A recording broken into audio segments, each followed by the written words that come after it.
कि 100% इथेनॉल इसके नियम बनकर उसको आज कानूनी रूप से प्रक्रिया देने वाली फाइल पर मैंने साइन की है। वाहनांमध्ये इंधन म्हणून इथेनॉलच्या 100% वापराला केंद्र सरकारची मंजुरी। नितीन गडकरींची नागपूरमधील कार्यक्रमात मोठी घोषणा। घाटकोपरनंतर आता दादर पश्चिम मध्येही पांढऱ्या पट्टीचा वाद। मनसेच्या विरोधानंतर पालिकेने मारली पांढऱ्या पट्टीवर काळी पट्टी, मात्र जैन मुनींची मुजोरी कायम।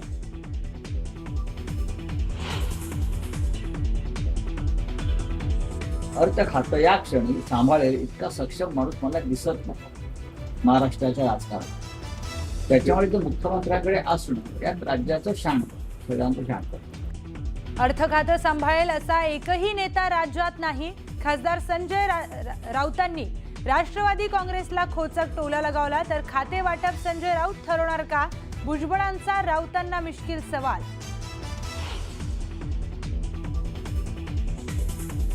साताऱ्यामध्ये महायुतीत धुसफूस कायम। विधान परिषद निवडणुकीच्या पार्श्वभूमीवर बोलावलेल्या बैठकीकडे शंभूराज देसाई, मकरंद पाटील अनुपस्थित। शिवसेनेचे आमदार महेश शिंदे मात्र बैठकीला उपस्थित।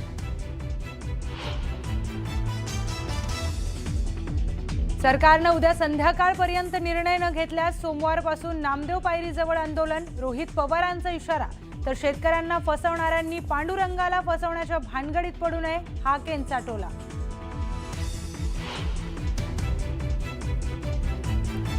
लातूर नांदेड महामार्गावर कंटेनर कार आणि दुचाकीच्या तिहेरी अपघातामध्ये तिघांचा जागीच मृत्यू, 2 जण गंभीर जखमी।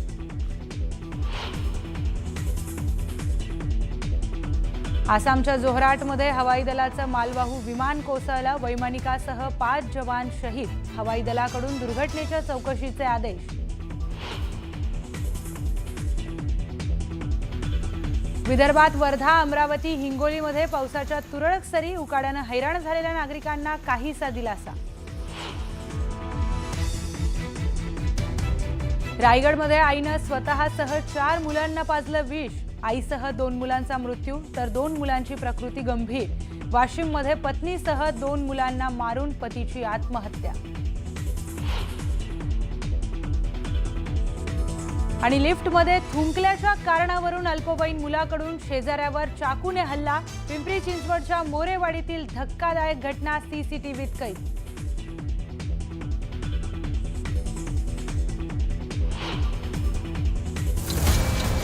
साताऱ्यामध्ये महायुतीतला वाद चव्हाट्यावर आला। भाजपचे प्रदेशाध्यक्ष रवींद्र चव्हाण यांच्या प्रमुख उपस्थितीत महायुतीची बैठक झाली। या बैठकीत शिवसेना आणि राष्ट्रवादी काँग्रेसच्या मंत्र्यांची मात्र पाठ फिरलेली दिसली, त्यामुळे चर्चांना उधाण येणं स्वाभाविक होतं। या बैठकीला केवळ भाजपचे मंत्री आणि नेते उपस्थित होते।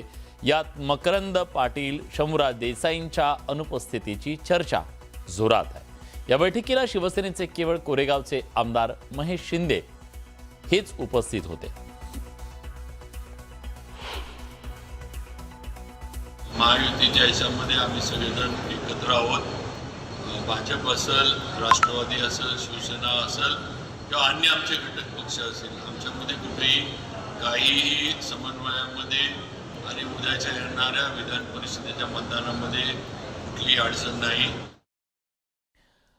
आम्हाला बैठकीला बोलवलंच नाही, त्यामुळे आम्ही कोणत्या कारमध्ये बसू अशी अवस्था आहे, असं शंभूराज देसाई म्हणाले। तर आमच्या चर्चा झाली असून समन्वय आहे, असं शिवेंद्रराजे म्हणाले। काय आम्ही काय बोलणार त्याच्यावर? येऊ नको तर कुठल्या गाडीत बसू, अशी परिस्थिती झाली आता।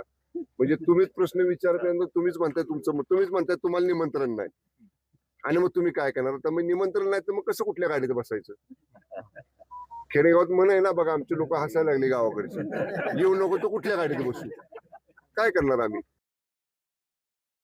शंभूराजांशी मी स्वतः त्यांच्याशी मकरंदाबांशी माझं फोनवरनं बोलणं झालं। संजीवराजांचं माझं बोलणं झालं।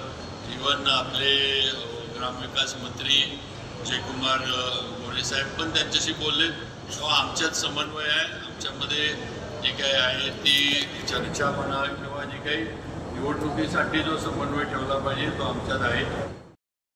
यानंतर एक मोठी बातमी समोर येते। श्री क्षेत्र भीमाशंकर येथील अधिकृत शासकीय कार्यक्रमात मुख्यमंत्री देवेंद्र फडणवीस यांच्या एका विधानाने राजकीय वर्तुळामध्ये खळबळ उडाली आहे। ठाकरेंच्या शिवसेनेचे पुणे जिल्ह्यातील एकमेव आमदार बाबाजी काळे यांच्यावरून नव्या राजकीय चर्चांना उधाण आलंय। दिलीप वळसे पाटील यांनी आमदारांसोबत फोटो काढण्याचा आग्रह धरला होता। यावेळी मुख्यमंत्र्यांनी फोटोही काढलाय। फोटो काढताना बाबाजींना आम्ही एक प्रपोजल दिल्याचं विधान मुख्यमंत्र्यांनी केलंय। मुख्यमंत्र्यांच्या याच वक्तव्यानं राजकीय चर्चांना जोरदार उधाण आलंय।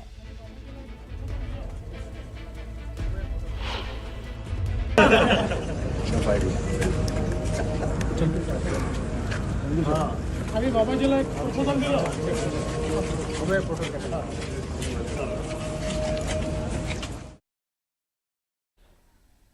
यानंतरची एक मोठी बातमी पुण्यातून आहे। पुण्यामध्ये एका शोकसभेवरून नाटकप्रेमी पुणेकरांचा संताप पाहायला मिळालाय।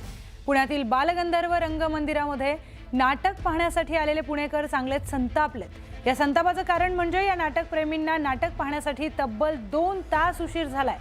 2 तास उलटूनही प्रयोग सुरू न झाल्यानं नाटक पाहण्यासाठी आलेल्या पुणेकरांनी हा मोठा गोंधळ घातलाय।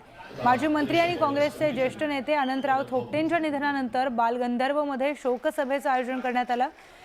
शोकसभेला शरद पवार, बाळासाहेब थोरातांसह अनेक बडे नेते उपस्थित होते। ही शोकसभा लांबली आणि त्यामुळे नाटकाच्या प्रयोगाला उशीर झाला आणि हा गोंधळ झाला।